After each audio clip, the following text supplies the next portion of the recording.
Nesse capítulo a gente continua vendo a relação entre a Mitaka e a Yuko. A Mitaka ela devolveu os sapatos, né, que a Yuko tinha dado pra ela, e a Yuko convida a Mitaka pra caçar alguns demônios depois do colégio, porque o pessoal do colégio é meio chato, então vamos conversar, vamos desabafar, basicamente isso. Só que nessas conversas que as duas têm, tem alguns diálogos bem interessantes, e é isso que eu vou comentar aqui nesse vídeo, beleza? Se inscreve aí, curte aí, por favor, e vamos lá. A primeira conversa ali é sobre... O primeiro diálogo que a Yuko fala, quando elas iniciam uma conversa depois do colégio, é sobre o Yoshida. Ela fala que o Yoshida, ele faltou na aula e ela se questiona se o Yoshida ele não está interessado em ingressar para o clube de caçadores do colégio. Eu achei essa fala muito avulsa, porque a Mitaka ela não responde esse questionamento da Yuko. Então, como eu já falei nos capítulos anteriores, eu acho que o Yoshida ele não foi transferido para aquele colégio à toa. Eu acho que ele está ali a trabalho, a serviço. Ele é um caçador particular e a Yuko e a Mitaka não sabem disso. E com essa fala que o Fujimoto ele deixou aqui nesse capítulo, eu acho que foi para a gente se questionar ainda mais sobre o que está acontecendo com o Yoshida, qual que é o verdadeiro propósito dele.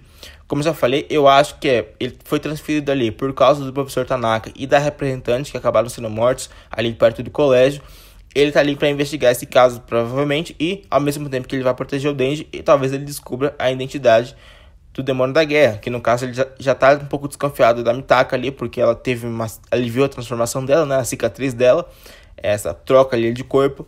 Então eu acho que é isso que o Yoshida tá fazendo. Nessa conversa ali que ela tem com a Mitaka, ela também fala que a Yuko ela quer ser uma caçadora de demônios por dois motivos principais, né? Primeiro, por vingança, que ela quer vingar os pais dela que foram mortos por demônios, e segundo, por dinheiro.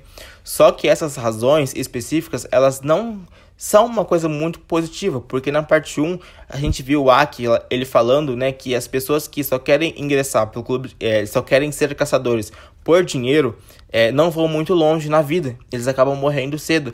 E a gente vê também o Kishibe, não sei a pronúncia, mas o treinador ali do Denji da Power, na parte 1 também, ele fazendo, não sei se vocês lembram, mas as 3 primeiras perguntas que o Kishibe ele faz para eles antes de começar a treinar, uma delas é se eles buscavam vingança, e a Power e o Denji falam que não, e depois ele fala que a resposta estava certa.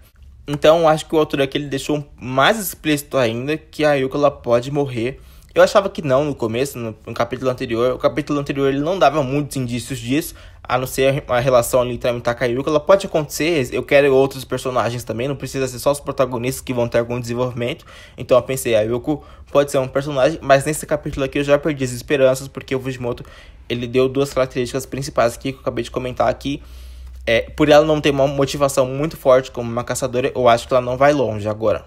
Além disso, a gente teve também uma frase típica ali da Yuko, que ela falou: Kamitaka, quando virarmos caçadoras, vamos ser parceiras, mulheres buscando vingança. Eu achei essa frase muito clichê, mas eu achei um clichê proposital, para quando acontecer alguma coisa com a Yuko, a Mitaka ela ficar se remoendo em relação a isso. Então, todo esse capítulo deu um aspecto muito negativo sobre morte, e a Yuko sempre tá ali presente, dando indícios disso também. Então, eu acho que ela não vai muito longe. Nesse capítulo também, Fujimoto ele explica um pouco mais do poder do demônio da guerra. Ele fala que quanto mais culpa a Mitaka ela tiver quando ela matar alguém, mais forte a arma será.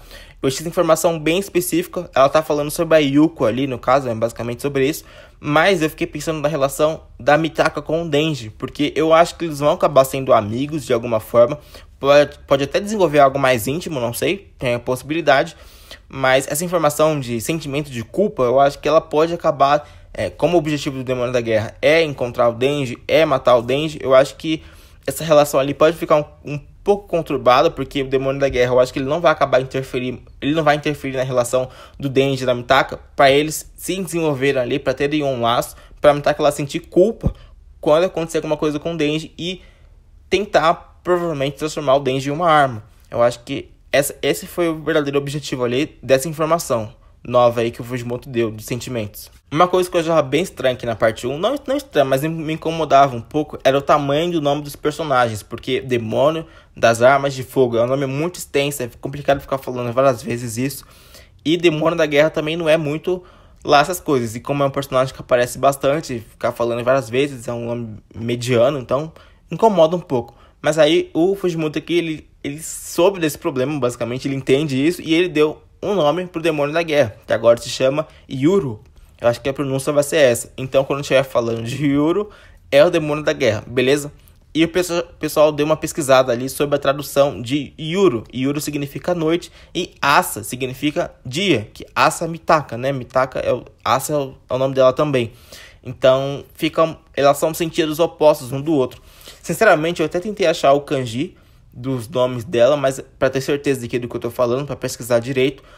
Mas eu não achei, porque na Manga Plus só tem em português, só tem em francês, tem em espanhol, se não me engano, em inglês, mas não tem em japonês, que é o principal que eu precisava para achar os kanjis. Eu não achei, mas se os kanjis delas fizerem relação com esses kanjis aqui que eu vou botar na imagem, aí tá tudo certo. Aí realmente significa dia e noite e são sentidos opostos.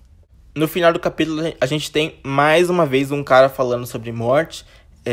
Ele tá falando sobre como é perigoso os demônios, né? Ele tá falando da proporção ali, de 20 morrem 7 por causa de demônios. E depois que ele fala isso, aparece o demônio morcego. Por que o demônio morcego aparece aqui, né? Ele aparece na parte 1, pra quem não lembra. O Denji matou o demônio morcego. E por que ele tá aqui de volta? Basicamente, quando o Denji matou, ele foi pro inferno. Mas se ele tá na Terra de novo, então ele morreu no inferno. É por isso que ele tá aqui de volta. Ele tá com um aspecto um pouco diferente, mas dá pra perceber que é ele, beleza? E o Fujimoto também, ele segurou as rédeas aqui, porque a Yuru é muito forte, então ele não quer estragar a história, acabando com a graça logo de cara, porque ele deu aqui um nerf na personagem, basicamente, que é quando a Mitaka ela tá com muito medo, a Yuru ela não consegue assumir o corpo dela. Como eu falei na parte 1, eu achei o poder da Yuru muito limitador já, e aqui a gente tem mais um nerf na personagem, porque ela é muito forte, então o Fujimoto ele tá tentando controlar isso. Só um adendo aqui, que eu tô gravando isso na edição, mas eu vi muita gente falando sobre a possibilidade do Denji aparecer no próximo capítulo, porque tá fazendo uma ligação direta com o capítulo 97, né, que a gente vê o Denji com o uniforme, que várias pessoas correndo, né, vou botar aí na imagem, mas não necessariamente tem uma ligação com os próximos capítulos, porque no mesmo capítulo 97, na página anterior, a gente já vê o demônio que o Denji está enfrentando. É um grandão, não é o demônio morcego. Eu acho que as cenas não têm uma ligação direta entre si. Nada impede do Denji realmente aparecer para enfrentar o demônio morcego, para fazer um contraponto com a parte 1, já que foi um dos primeiros adversários que o Denji enfrentou. Se fosse aparecer, seria para enfrentar o demônio morcego sem muitas dificuldades, agora que ele tem um poder um pouco maior, mas eu acho que as cenas não têm uma ligação direta, e nada impede de outros personagens aparecerem pra lutar também, né, tipo, eu quero muito outros personagens além de protagonistas desenvolvidos, né, a Mitaka e o Denji já tá bem estabelecido, a Mitaka agora tá sendo desenvolvida, mas outros personagens também precisam ser desenvolvidos, então pode aparecer outro personagem pra ajudar elas, entendeu? Bom, basicamente é isso. A gente vai ter uma pausa de 2 semanas aqui. Agora o capítulo 102 só sai no dia 16 de agosto. Então vamos esperar aí. Vai ter o lançamento do trailer amanhã. Vamos assistir. Se inscreve aí, curte aí e falou.